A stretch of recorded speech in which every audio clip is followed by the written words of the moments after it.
Good morning. I'm Dr. John Edgette, and I am a doctor of clinical psychology, and I practiced in the New York and Philadelphia area for almost 40 years, just about 40 years, in various private practice, prisons, clinics, hospitals, and now I'm a semi-retired full-time nomad of 2 years, van lifer, and one of my initiatives is providing low-fee, no-fee services, counseling and life coaching services to the nomad population.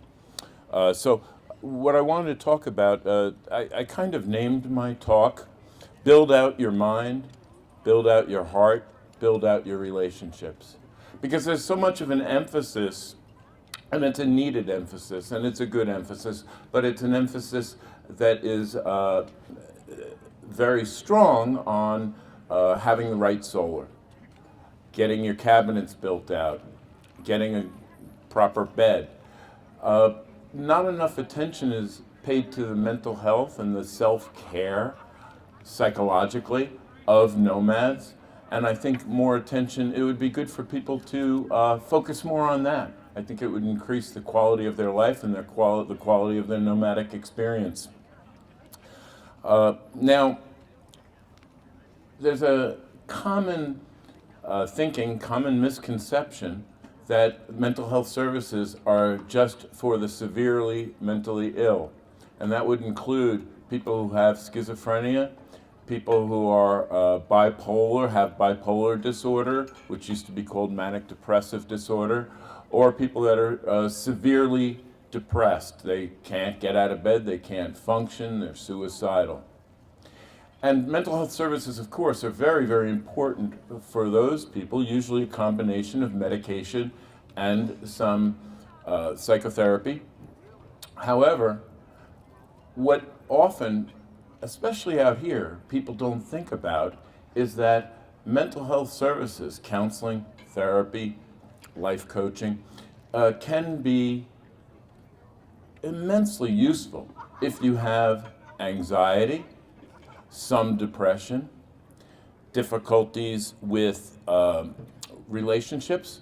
I've noticed in particular, and more extremely, that in the nomadic world there seems to be a lot of relationship issues that come up, whether a person's alone, separate from everyone else, or they're in a themed encampment or an event, that there are relationship issues that are there. And I also have observed that there are a lot of relationship issues out here that people have with people that aren't present, like family, and especially children. There's a lot of emotional cutoffs where somebody doesn't speak to somebody else, and it's the ongoing way, and it's painful probably to both sides, but the individual that's experiencing it out here is often struggling with that emotional distance and that emotional cutoff. Now, counselors, psychotherapists can help with those issues, especially if they're trained in marital therapy or family therapy. They can help with those relationship issues, but they can also help with everyday anxieties, fears, phobias, depression, mild and moderate depression. And so I would like to put that out there. And while there are, now in terms of getting services, there are online, Zoom, internet groups, often geared to people that have the major mental illnesses and what have you. Online groups are excellent, support groups, excellent, people in recovery, excellent, and for a couple of different reasons. For one thing, it helps people to realize that they're not alone. They're not some sort of a freak, that their phobia, their depression, their struggles are not, they're not isolated. They get to be with a community of people and feel as if there's a common struggle. That is very therapeutic in and of itself. Groups also allow people to externalize, get out, share what it is they've been through, their journey, their pain. That also is a major, that's highly therapeutic. Very, very useful. As long as a person's struggling with something, they're isolated from other people, it's going around and around in their head, it's their personal experience only, they have no one to share it with, that makes things worse. Certainly doesn't make things better. So the online groups are excellent. They're not known or promoted as much as I'd like to see them. They can be a little bit difficult to find, which makes accessing them somewhat of a challenge. And when you're depressed, you don't feel like doing anything, right? So you don't feel like searching around, asking questions about online groups, and you don't feel like taking the initiative to join one. So I would like to see the online groups become better known. But the individual work, see, one of the limitations, there's a couple of limitations to the support groups and online groups, and one of the biggest ones, perhaps the biggest one, is that you don't get individual advice. You don't get any advice. Most groups frown on or ban people talking to other people about how things could be better. And that's for a good reason, because it's often well-intentioned, but misguided, limited. So people share, but they don't necessarily get the tools and the skills that will allow them to make things better.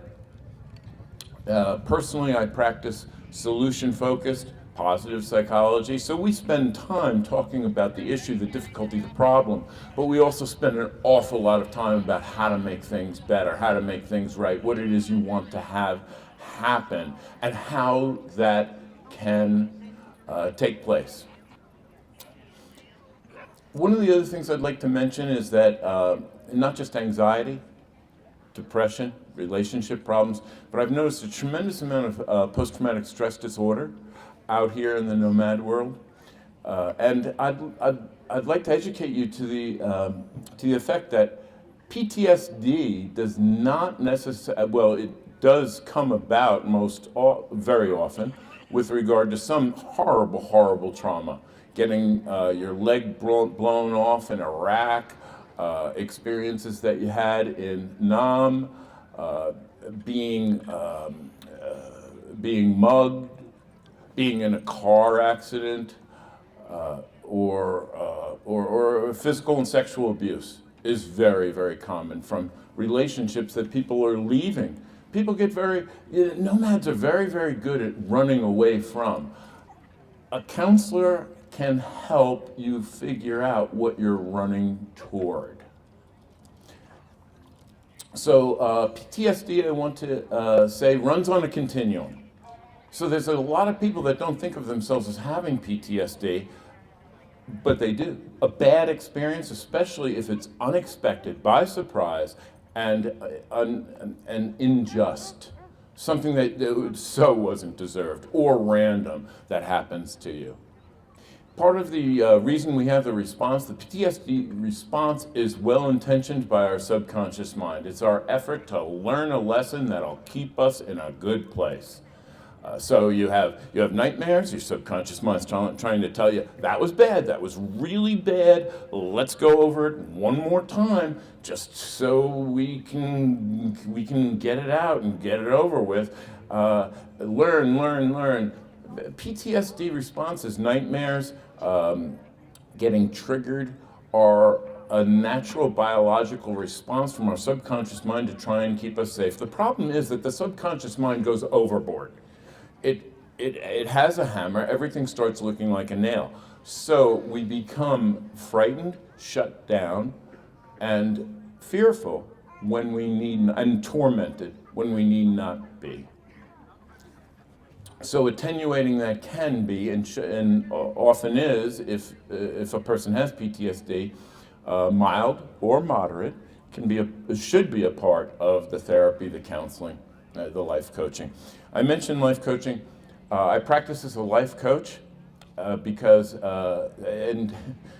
people that come to see me for my life coaching skills to get all the other skills that I have. I can't not use them. I wouldn't do that. But the reason I practice as a life coach is because there's so many limitations on accessing a provider. I would recommend that people, if they want counseling and psychotherapy, use your insurance, find out if people have sliding scales with your insurer by recommendation. The issue often comes up, though, that they're in another state. You know, people here are from all the states and Canada and other places, and there's limits, this strict and arcane limits on who can provide services. So when I was licensed in Illinois and Iowa, Pennsylvania, and New York, and I could only, if I were here, I could only work with somebody who was from the state that I was in, and I had to be in that state, so I'd have to be in New York. There's so many limits, and those limits and how you can do and if you can do Zoom sessions were relaxed during COVID because a lot of people couldn't go into the office. But they're being built back in. It really limits access to services. Practicing as a life coach, I'm able to see anyone, anywhere, anytime. And I work with nomads from around the United States. They might be where I am, or they probably aren't. I also, internationally even.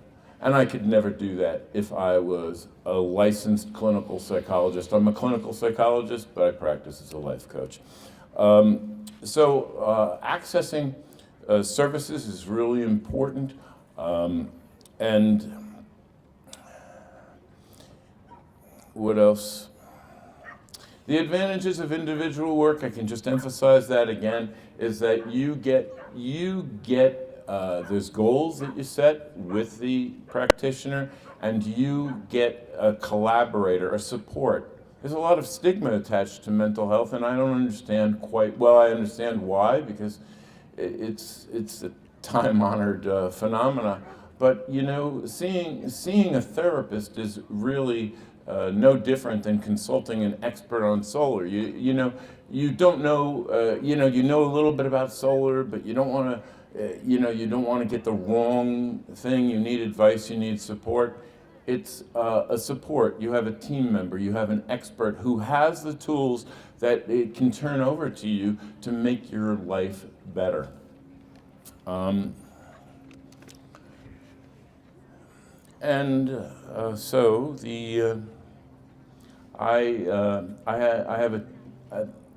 have a group of colleagues that have practices, usually sliding scale, see people for whatever.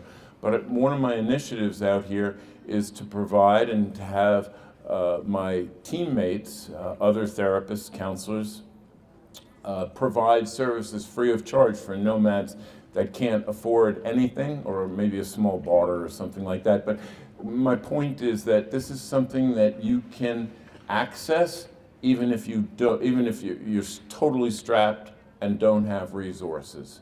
So that's something to keep in mind for yourself or for people you know that are struggling. There's really no need to struggle. People could. Nomads are traditionally very, very self-reliant.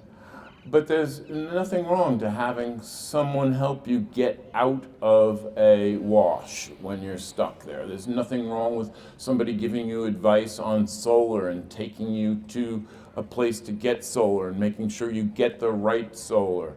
There's nothing wrong with having an expert who can help you. And that's what I have.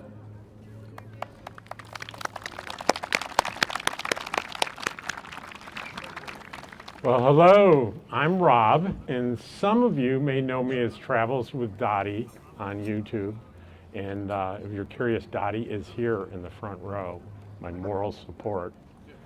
I'm a semi-retired licensed professional counselor, And I can give you my qualifications, where I got my graduate degree, blah, blah, blah, blah, blah. But the qualification that you're probably the most interested in is I've been a full-time nomad and part of this community for 2 years, and I'm proud of that. That's an important thing in my life.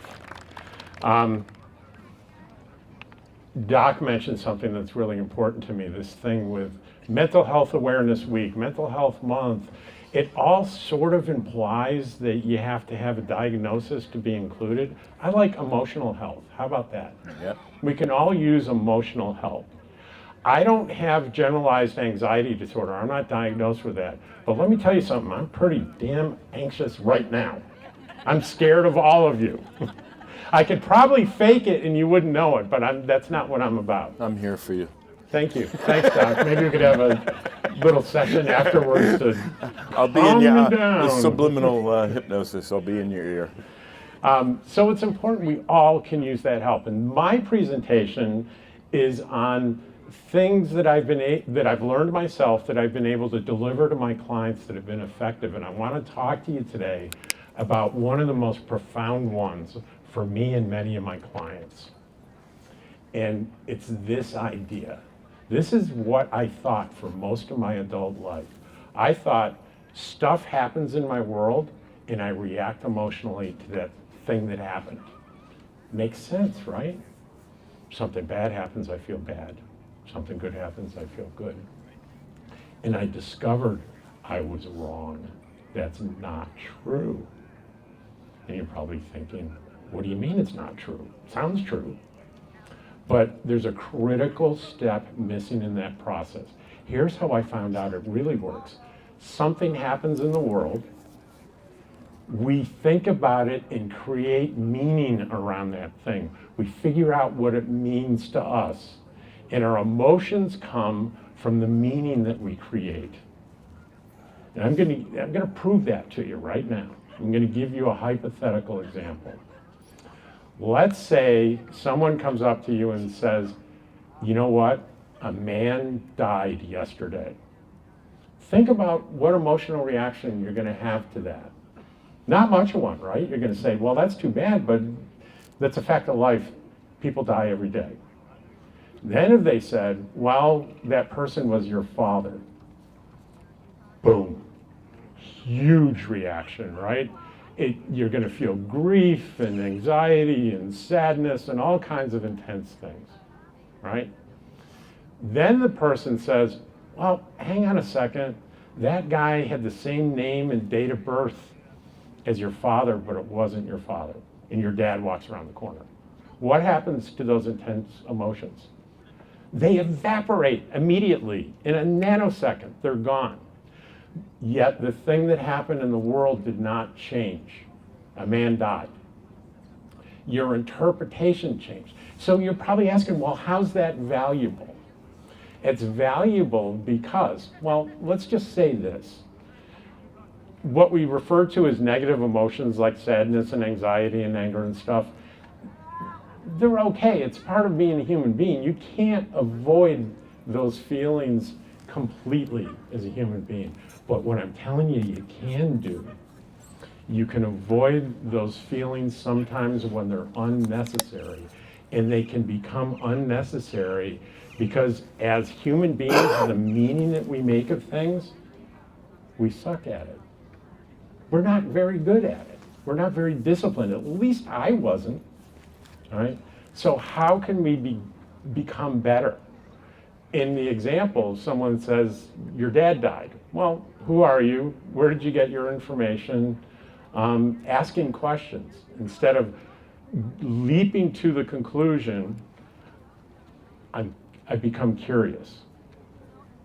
I have a wonderful quote from Walt Whitman. Be curious, not judgmental.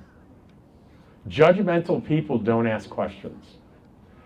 Curious people ask questions. They're curious. They want to know about the world. They want to know about the information that they're getting. And if somebody told me my dad died and I started asking questions, I might find out they're mistaken. So I completely avoid that sort of emotional suffering. right? Emotional suffering is part of being human, but we don't have to sit in emotional suffering unnecessarily. When we become vigilant and we become deliberate about how we interpret things, and we become good interpreters by being curious. Oh, my friend is mad at me. She hates me. Does she? Well, let's be curious. Maybe I'll ask her. Maybe I'll have a conversation and I'll find out I misinterpreted what she said or what he said or the text that came through.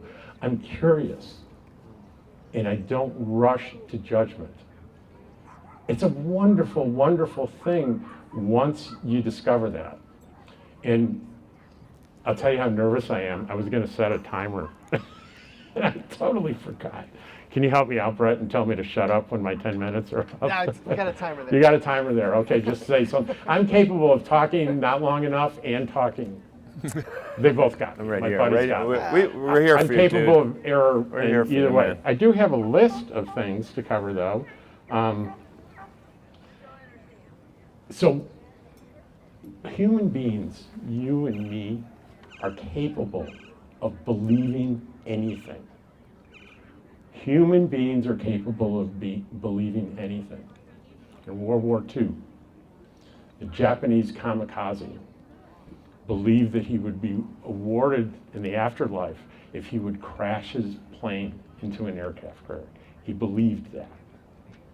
It became who he was. And you and me are capable of believing anything. And the source of what we believe, guys, this is so amazing, is what we think. Our thoughts become what we believe, and we become what we believe. So how important are our thoughts, especially the thoughts about ourselves, the conversations that we have in our head, right? We are capable of believing anything about ourselves, which, you know, this was an amazing coincidence. At 3 o'clock today, on this side, Kristen, raise your hand, Kristen, is having what she's calling a happy thought workshop, right? And this is so important to start injecting positive thinking into your mind about yourself. You know who, I'm looking at all of you, most of you, I'm willing to bet the person that you are the hardest on is you. You are the most critical of you. You think these things about yourself that aren't true. They're lies about you. You create lies about yourself and you believe them. You become judgmental about yourself and about the world, and you forget, and don't forget Walt Whitman's quote, be curious, not judgmental. Be curious. Don't be a judgmental person, be curious. And I have to remind myself of that. Like, I'm a therapist, and you don't think I'm a mess? I learned in grad school that everybody in class in grad school to become a therapist was there because they had big troubles and a therapist saved them. That's why most of them are there, including me. A therapist shifted my world to a positive thing when I was 12 years old. And throughout my adult life, I want to do that. I want to be that. I want to be that for somebody. That Walt Whitman quote, I got that, not from Walt Whitman, I got that from an Apple TV series called Ted Lasso. And this TV series, I was dubious about the premise of it, and I wasn't interested, and I heard so much about it, I forced myself to watch it. It changed my life, and it changed the way I do therapy. They threw out a Walt Whitman quote, but it's not as profound as a quote written by the writers of that story that I'm going to read to you, and I'm going to have a hard time because I get teary every time I read this. So give me a minute here. So I'm going to set this up. Ted, the main character, is an athletic coach, and his team had just lost a really important game. They were dejected. They were down. And he walks into the locker room and he's this great coach. What is he going to say? And this is what he said. You know what I want to mess with? The belief that I matter, regardless of what I do or do not achieve. Or the belief that we all deserve to be loved, whether we've been hurt or maybe we've hurt someone else. Or what about the belief of hope? That's what I want to mess with. Believing that things can get better, that I can get better, that we can get better together. To believe in yourself, to believe in one another, that's fundamental to being alive. Hey. And guys, it is fundamental to the nomad community. That's why I'm so proud to be a member of this community, because we are together. Thank you.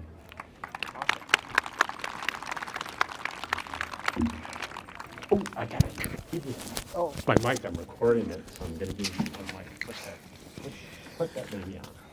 So good morning, everybody. I'm aware that we're at the bottom of the hour, and usually we move into questions and answers, but I will try to keep it short. I had a long version. I know this happens at these things. I had a long version of my presentation and a short version. So we're moving to the short version. But first of all, who am I? Bret Lortie. I just was retired from the Air Force as a chaplain. And thank you. And so that's my background. It's two therapists and a chaplain walk into an event. Yeah. And when I volunteered for this, to do a panel, I thought 10, 15 people in a little tent on the side. I didn't realize I'd be anxiety. Woo. No. But I also love sharing with folks good stuff.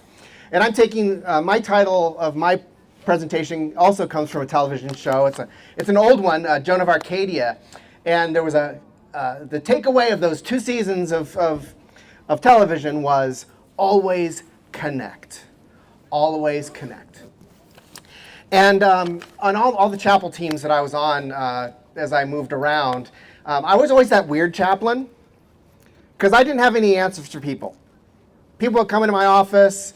And first of all, I was the only one with a rainbow flag in my office, not because I'm LGBTQ+, but because I want people to know they were safe. So, I was always that chaplain who everyone, you're a pagan or a Buddhist, or we'll send you to Chaplain Lortie. That's all I need to say. Because I just, I was that. Because here's what I found. I'm going to get to end of life stuff, but I wanted to give a positive message first. 90% of the people who walked in my office would go something like this. Hey, chaps, I'm sorry. Shit. Fuck. Oh, I'm sorry, chaplain, for cussing.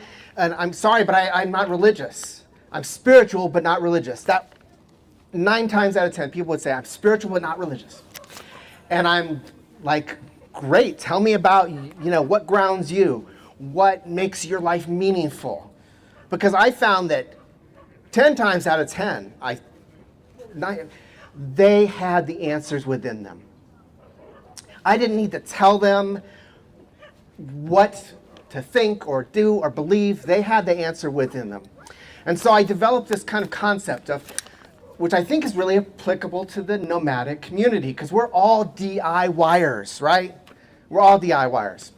And for a lot of people, you go into the belief store and you grab a box off the shelf, a religious tradition. There's all sorts of religious traditions, and they work for a lot of people. But for a lot of us, myself included, I'm kind of a DIYer. I love to dig deeper, and I've put together, right, all these things that ground me in my life. And so that's kind of my reason for being in the world right now. And I created a YouTube channel, like probably half of you, it's called Van Spirit. Because as I was getting ready, and my wife and I and our dog have been on the road for about 6 months, and as I'm preparing for van life, I'm looking at all your videos.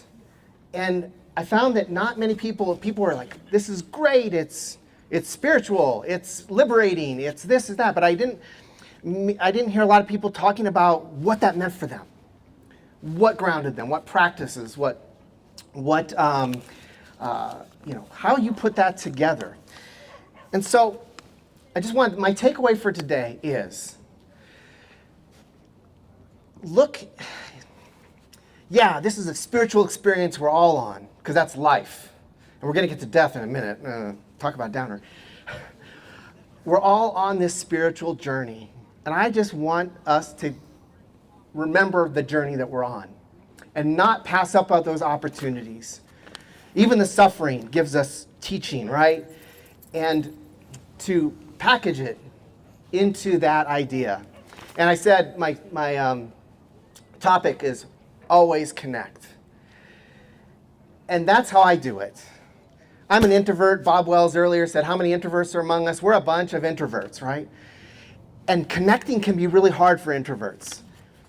But I have found in my life that every time I do make a connection, every time I volunteer to stand up on a stage and talk or join a group, it gets me out of my zone and connected with other people, connected with something larger than myself. Now I'm connected to a nomadic community, right? Connected to something larger than ourselves, connected to people around us, connected to community. Don't be isolated.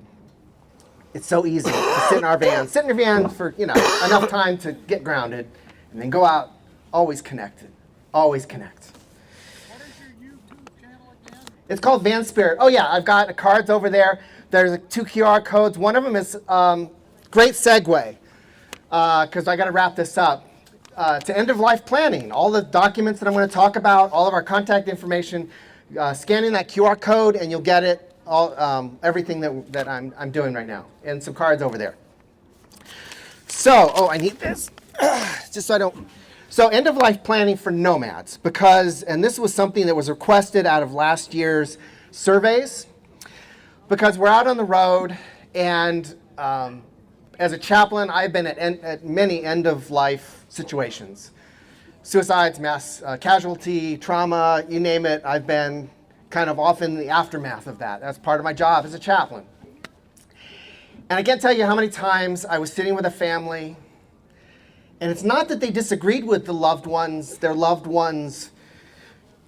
directives. They didn't know. So they would have these big debates. I can't count how many times. Well, what do you think she would want? Well, she said this at Christmas in 1972. This is a way to connect to your loved ones. Always connect. I'm telling you how to connect now. Get your advance directives, your power of attorney, your living wills in order as a gift to those who are going to be caring for you.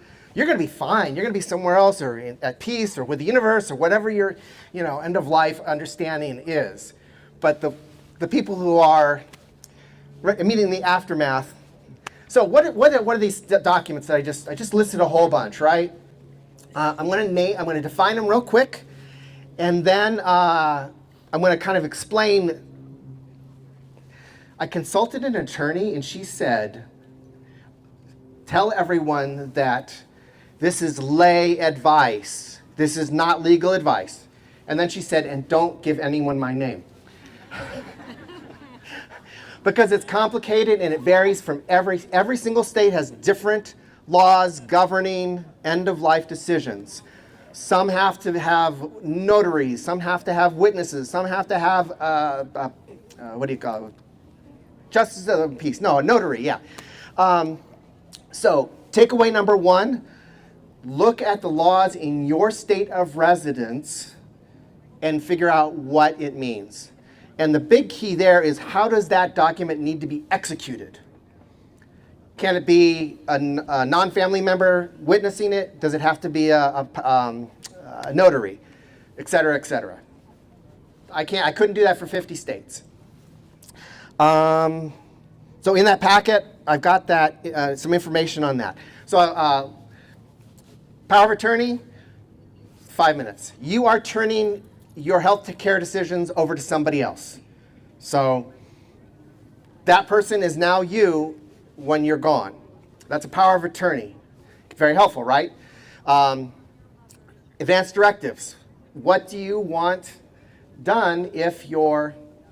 And advanced directives can apply to anything. I have a heart attack, I want this. I have a stroke, I want this. You can... advanced directives can apply to any kind of end of life or when you're incapacitated. And then there's living wills. That's very specific. End of life, here's how I want to be treated when I am on life support or that kind of thing. All right, so in the documents, Rocket Lawyer has some free medical packages for every single state. You go to Rocket Lawyer, you pick up your states, and you choose your state, and it'll tell you what you need. I'm not advocating them, but it's a resource that's out there. I will mention Arizona. Residents of Arizona, and I imagine a lot of you are out here for a long time, they've got an amazing thing. Go to, again, I've got the documents there. You go to the state of Arizona something site, and they have it all for you. You just fill it out in a PDF, and in Arizona, according to that, you don't have to have a notary, just a non-family member witness, and then you email it to the state, and it's in a repository. So Arizona actually has one of the most progressive, I'm using progressive and Arizona in the same sentence. But on this, it seems to have a very good thing. So this is not legal advice, it's just some tips and tricks. I'm going to hang out over here afterwards to do any questions, because I think we're running up on our time. We got about, well. Yeah. So I don't know if we want to, we have about 4 minutes, so maybe we should just wrap it up here, and then we can take questions offline. But thank you, it's a privilege to be here, and thank you for welcoming me into your community.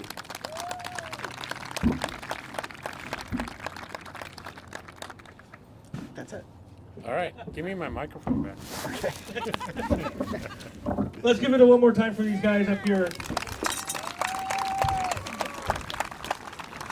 Great job. They are, I think you said you're going to be taking some questions right here over at second base, right behind us. I will as well. Yeah, so all three of them are back there. So if you have more individual one-on-one questions you want to talk to them about, they're going to be right back here for just a little bit as well.